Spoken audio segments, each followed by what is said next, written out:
Hey everyone, welcome to another video. Today I have a topic that affects a lot of people and it really robs a lot of joy from a lot of people's lives. So that is people pleasing. Today we're going to dive into what causes people pleasing and how we can stop doing that to live the most rich and fulfilling life possible. My name is Derrick Ivey. I'm a board certified clinical hypnotherapist, researcher, and intuitive. So let's get right into this. People pleasing. What is people pleasing? I'm sure you've heard of this before. Maybe it's something that you're even currently struggling with.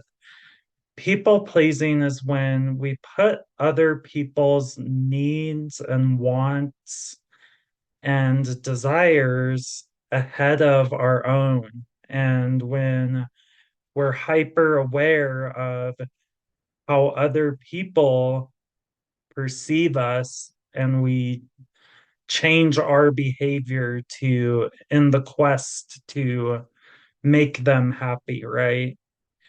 So oftentimes we can lose ourself through that process of trying to please other people, and then we totally neglect ourselves, and that's not ideal.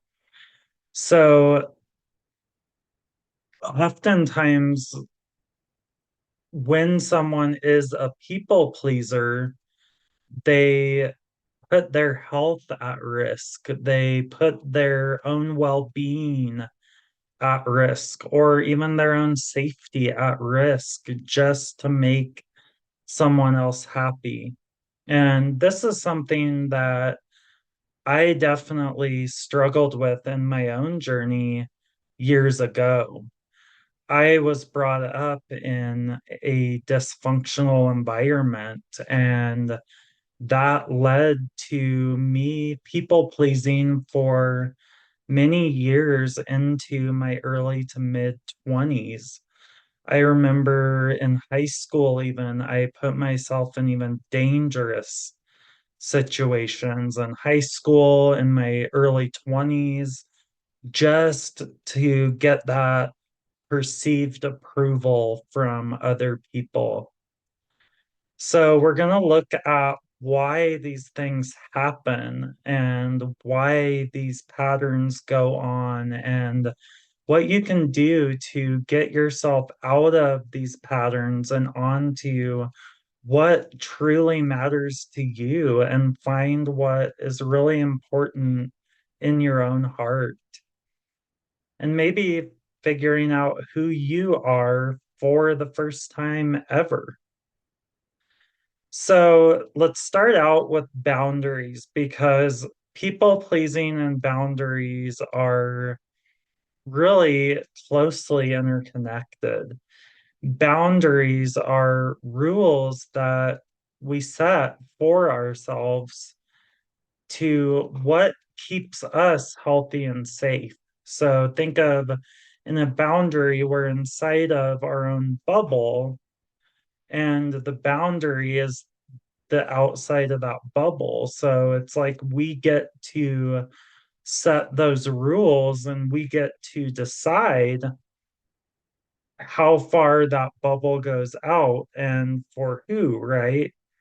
So in a healthy home, there probably were boundaries, and that is where I end and where you begin. In a healthy home, yeah, there was probably healthy boundaries. But if you didn't have the luxury of growing up in a healthy home environment, then you probably struggle with boundaries, or if you've already healed through a lot of those subconscious programs, then might be something that you used to struggle with. So, in a dysfunctional household, or sometimes it's called a complex trauma household, there are major boundary issues, and most likely those boundary issues are going to continue for those children that grew up in that home as they move into adult life. And most likely that is just because that's all they knew. Dysfunctional families have a way of creating pain on so many different levels. And the children are just these little people, and they're not really able to control or resolve that pain that is created. In these dysfunctional households, there's often strategies that the parents will set up to, in an effort to alleviate the pain, but then these strategies don't really get to the root issue. So what happens is they begin to create more and more pain, and more pain gets created. So when I was growing up, my own mother was very, very emotional, and she would have many different emotions within the same day. Um, and so for my brother and I, it was always like walking on eggshells all the time. Like, are we going to upset her for just existing, right? And I think a lot of other people can relate to that. And I'm fully aware she was doing the best she could with what her level of understanding of things in the world were. But nevertheless, it created a lot of damage. And that was a lot of my early healing journey, was working through finding what's really real and what's really true for me, because that environment growing up really made me to question my reality. Um, so every time that I would do something growing up that really upset her, I would learn that's not safe for me to do. And so then I would begin to alter my behavior to not upset her. Unfortunately, what was happening every single time that I altered my behavior in an effort to not upset my mother, then I was stuffing that energy down to deal with at a later time and a later date. And of course, that blew up on me later in life. Luckily, I found it early enough in life that I was able to begin the healing process in my 20s. Thank God for that, right? Um, so in these dysfunctional households, when you're growing up and you have these weird systems of avoiding pain that are set up by a situation like this, and there's hundreds of other situations that could possibly happen that you might have been in growing up, or someone that you're really close to struggled with growing up. But you learn to not talk about your needs, and you learn to not ever talk about what's wrong with the family. Or it's like this elephant in the room where everyone knows that there's something not quite right about this, but that elephant in the room is all of that pain that just doesn't get dealt with. And we're going to tie this into people pleasing, but stay with me here. So, did you grow up like this? Were there situations in your life where you had to endure this type of avoidance of the pain. And it might even be a time right now to pause the video and really just go inward and close your eyes and look at all of the different situations in your life that you've had to hide away the true pain that was inside of you. And if you are dealing with a people pleasing issue, then absolutely you can start to see that the more of this pain that was never dealt with, the more strongly that tendency to people please is going to be. Not surprisingly, this type of living really damages children who grow up in environments like this because they're every day they're adding more and more of this pain that inevitably they're going to have to contend with later on in life. So there's two ends of the spectrum, and it's quite almost interesting to think of this. But there's two ends of the spectrum. On one end of the spectrum is parents who are have tons of rules.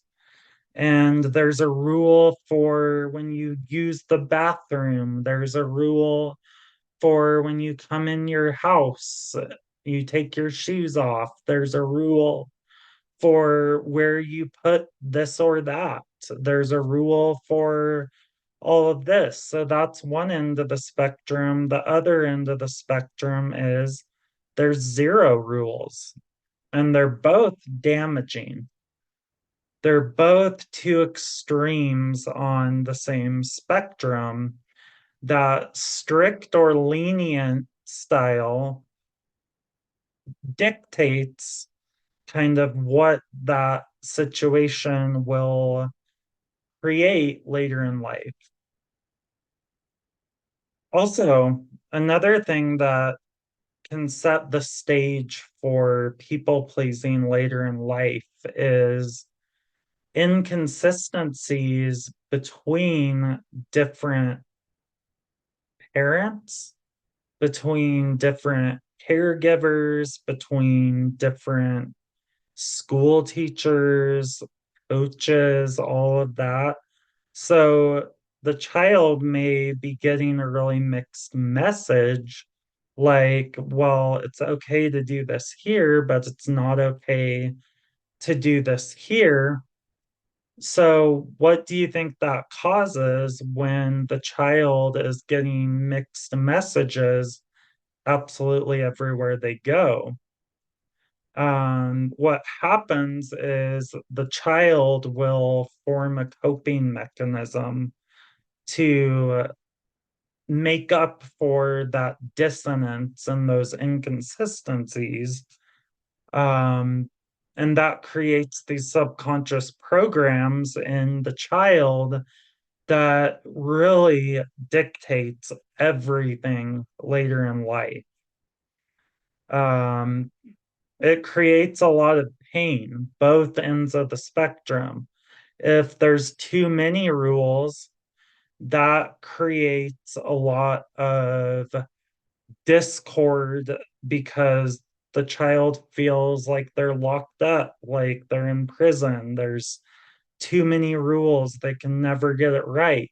On the other hand, if there's no rules and the parents don't care what the kid does, then that creates this kind of feeling of not being loved at all or not being cared about at all. Because think about it, the little kid is like, well, they don't care about me. I've heard someone saying that this thing is dangerous. I do it. No one even says anything to me. So you see how both of those, right? Both of those extremes can cause a lot of pain and a lot of things that don't get to be expressed from that child's true, authentic spirit. So, too many rules creates the need to break rules. And children realize that they see patterns, they see these themes that run through all of the different rules that their parents have. And they realize that there's these different sets of rules from different people, between their different siblings, between their aunt and uncle, between their mom and dad. That causes a lot of this pain, anger, and frustration, and sometimes even hatred to develop. And that's a very damaging chemical that is created through those emotions. So also, just think about society. Fear is a motivator in society. I used to work for a failing radiology practice, and that company just totally used fear as a motivator. I remember one day we came into the office, and the boss, who had a lot of narcissistic traits, she sent this email saying, like, you guys should be grateful for everything that the doctors do for you. And, there's talk that your jobs could easily be replaced or outsourced. So, but her subtle message through that was, you better do what I say and what I tell you to do, or else. And how many of us had messages like that growing up? I know I definitely did. And I would, just be a kid, and I am threatened by my parents that if I do this or do that, this is going to happen. So fear is often very socially acceptable in our culture to be used as a motivator. And so not only in these dysfunctional families is fear used as a motivator, but also in companies, isn't it? So these threats that are created, and especially to a young little child, a threat that is made, the child is able to see that these threats are oftentimes empty. They're oftentimes really exaggerated. And they are told that they're a failure or a loser because they're not following these rules. So the pain that's created from that creates so much toxic shame that follows those children into their adult life. And it's used as an attempt to try to get the child to change their behavior, but it's not effective because all it does is makes somebody shut down. I guarantee you, when I worked at that failing radiology practice and this email was sent out, the employees didn't open their heart when they received this threatening email. They immediately closed off, and they were pissed. They felt devalued. They felt that shame came back. And that was the same for me growing up as well. I would have, every time something like that came up, like there was this threat, not only did I not want to comply with whatever I was being asked to comply with, but I shut down. So have you ever seen all of these people? And there's a lot of them in today's society. And I have so much compassion for this. So it's definitely not a judgment, but have you ever seen someone that just has that really blank look in their eyes? Like they're there, but they're not there. That is what causes all of this, is that shame where they freeze up and they shut down. Maybe there's situations that you can even think of in your own life where you have frozen up or shut down just as soon as something even feels a little bit threatening, and it's not your fault because what's happening here is that shame is being activated and it's paralyzing, it's heavy, it's hard to trudge through that and move through that. So this is caused by these unfitting consequences or withholding love. I remember a lot of times growing up, my parents would be mad and give me the silent treatment or not talk to me or withhold love because they didn't get their way. But that left a really lasting, damaging impact on me as a being. And if this was done to you, absolutely you can relate that this is very damaging. So withholding love, that's very damaging to a child. Um, so you can kind of see how we're leading into how this relates to people pleasing, right? So saying no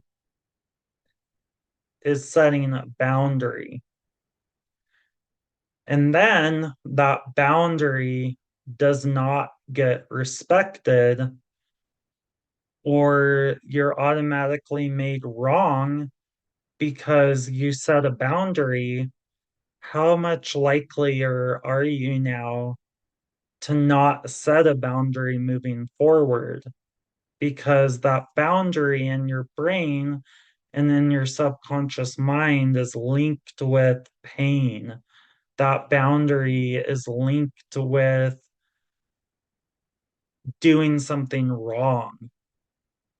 So, for all of you parents out there, if you are a parent, the most important thing that you can do around this is when you set a boundary, you better mean it because you better be ready to follow through with that boundary because what is going to happen the next time?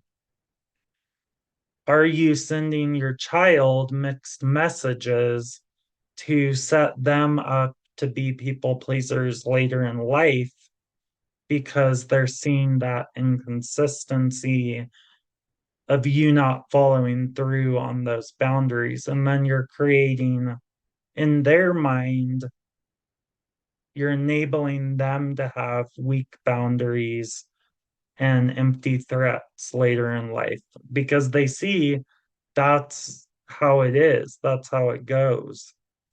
So that is exactly how people pleasers are born.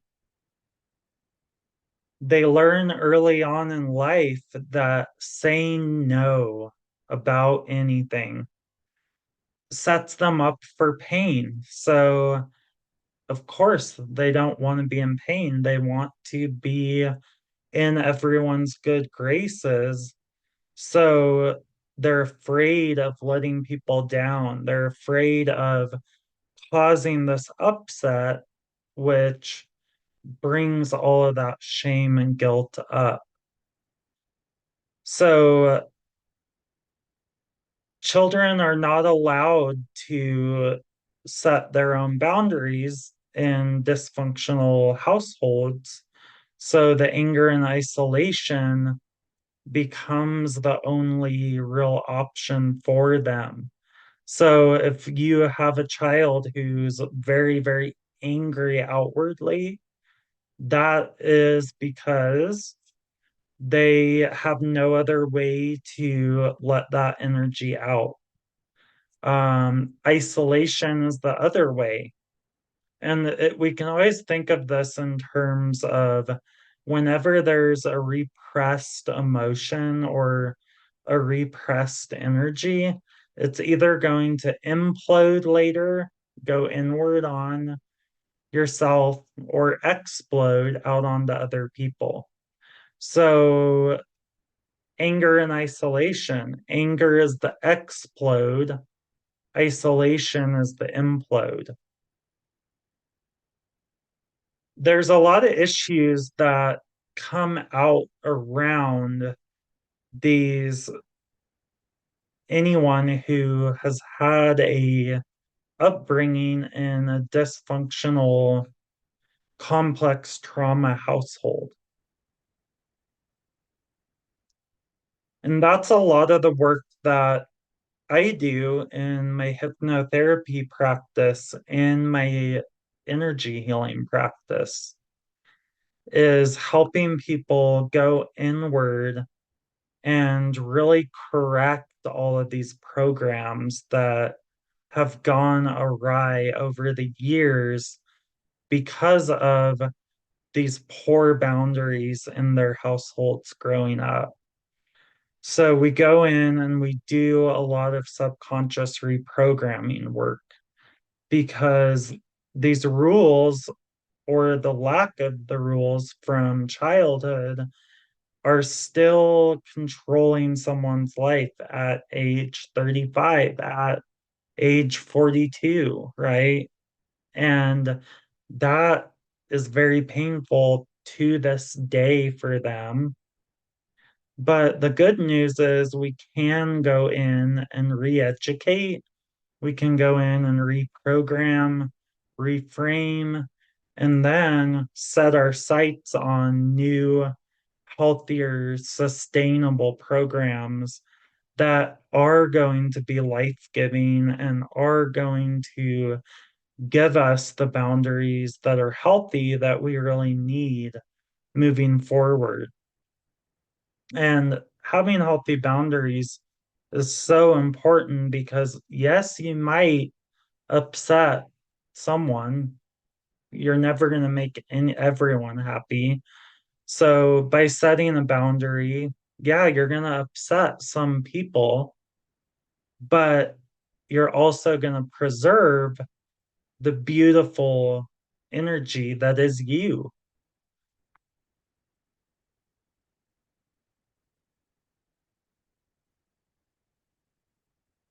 So, you may be a people pleaser if you are constantly in life always trying to figure out what other people are feeling, what other people are thinking.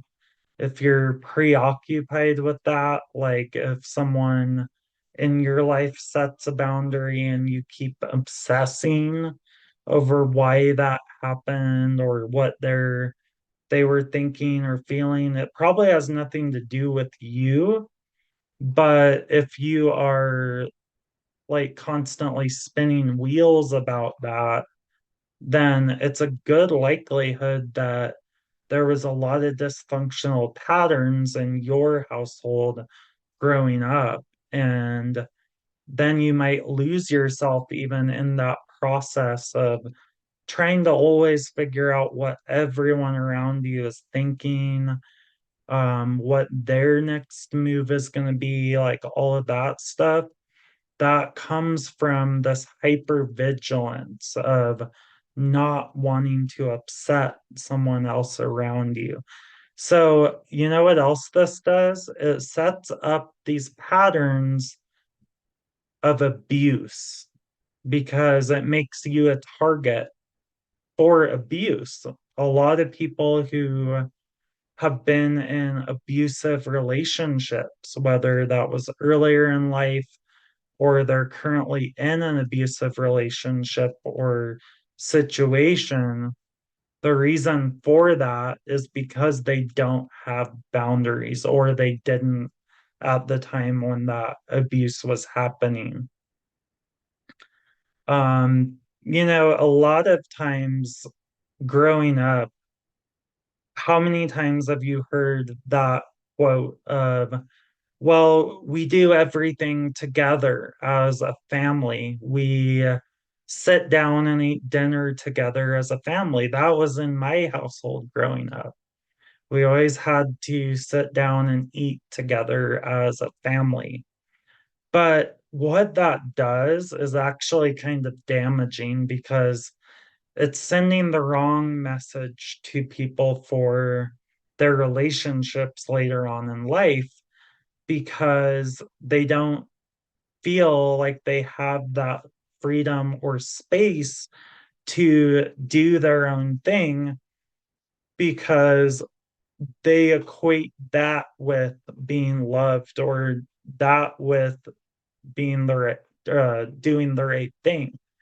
So that manifests in a relationship later on in life because now here this child is grown up and they think they have to do everything with their partner, that they completely lose themselves in a relationship because it's just this, they feel glued to that other person. They are constantly worried about what that other person is thinking or what that other person is going to do. And then they lose themselves through that process because they're constantly fixated on that. So you have to start doing what is really, really right for you and what you need to do to take care of yourself.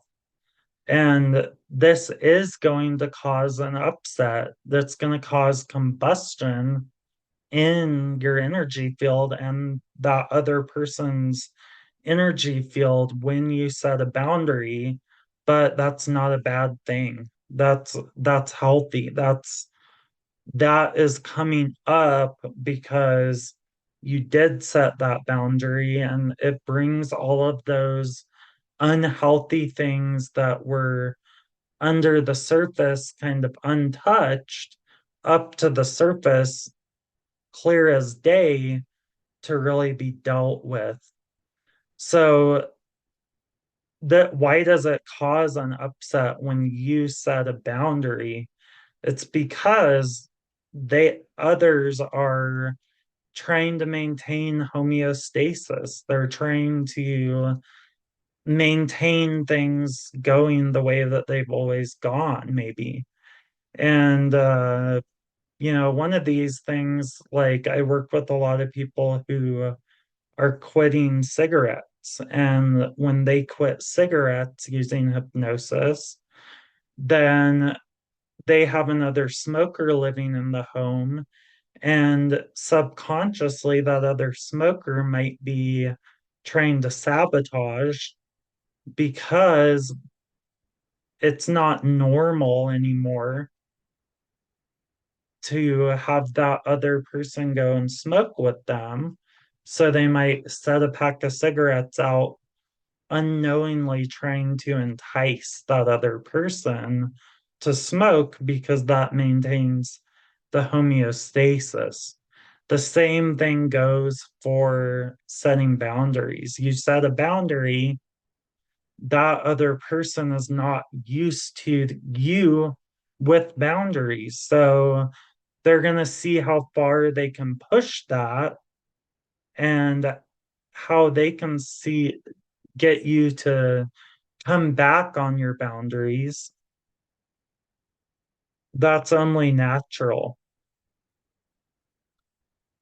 So not only do you need to set the boundaries of, but you need to figure out what is right for you and what are those boundaries going to look like. That's why it's valuable to work with someone like me who can help you set these boundaries and find what is right for you and clear these old programs. Because not only do you need to set the boundaries, but you need to make sure that these boundaries are absolutely going to be enforced once you set them, and that you have a plan in place to hold those boundaries, to stand up for yourself, and you don't owe them an explanation of why, but you need to be able to hold those boundaries firmly once they are set in place. This programming runs very, very deep, very, very deep on the deepest levels. So it's not necessarily that you're just going to watch this video and you're going to be like, yep, that's it. I'm going to set these boundaries and everything's going to be better from here on out. You need to be able to recognize the patterns, identify what is actually happening, and then do some work with someone who is going to be able to help you deconstruct all of this and reverse engineer all of this. And there needs to be a fair amount of energetic release that happens with all of this. All of that energy needs to be released from your body. There's bioenergetic patterns associated with all of this. That needs to be released from your body, from your cells. And not only that, but those emotions have to come out. Those emotions that have been being repressed on a deep level need to come out and be expressed. They've been trapped for so very long. Then we need to create a new program in your subconscious that is going to be sustainable, for that will stand the test of time. And that needs to sink into your consciousness at the identity level. So this is very deep work. However, it doesn't have to be painful work. It can be very empowering work. And that's what I'm here to help you do. So the question becomes, how do we take you from the identity of someone who my needs don't matter? Everyone else's needs matter so much more than mine, to that person who does whatever is needed to protect and take care of self. Ultimately, in life, our responsibility is to take care of ourselves and to take care of ourselves first so we can contribute to our communities and so we can do our very important work in this world. You need to begin knowing that in order to be healthy, you have to upset the status quo at times. And I wonder if you could start getting into that mindset of being one who says, you know what? No, screw the status quo. F that. I am me and I am going to be who I am unapologetically. I like what I like. I do what I need to do for me to be happy. That creates this overflowing that we can then share with others around us. This is really something that people pleasing is something that can really affect someone on a deep level. And it's something that can really cause someone to be unhappy for a very, very long period of time. Some people never figure it out and they are people pleasers into their own grave. So don't let that be you. If this is something that you're really struggling with, reach out because there are people that are here to help you. And really, what is you're not only not being true to yourself and you're focusing on others' needs, but you're not living an authentic life if you are living a life as a people pleaser. So it's so vital, it's so important to get this taken care of. And really, what is more important than you living a meaningful life that's authentic, that's rich and vibrant with everything that makes you you? And what is more important than opening to a vital life force and allowing your Kundalini energy to be free? To me, nothing is more valuable than that. So let's be in touch if this has affected you in any way throughout your life.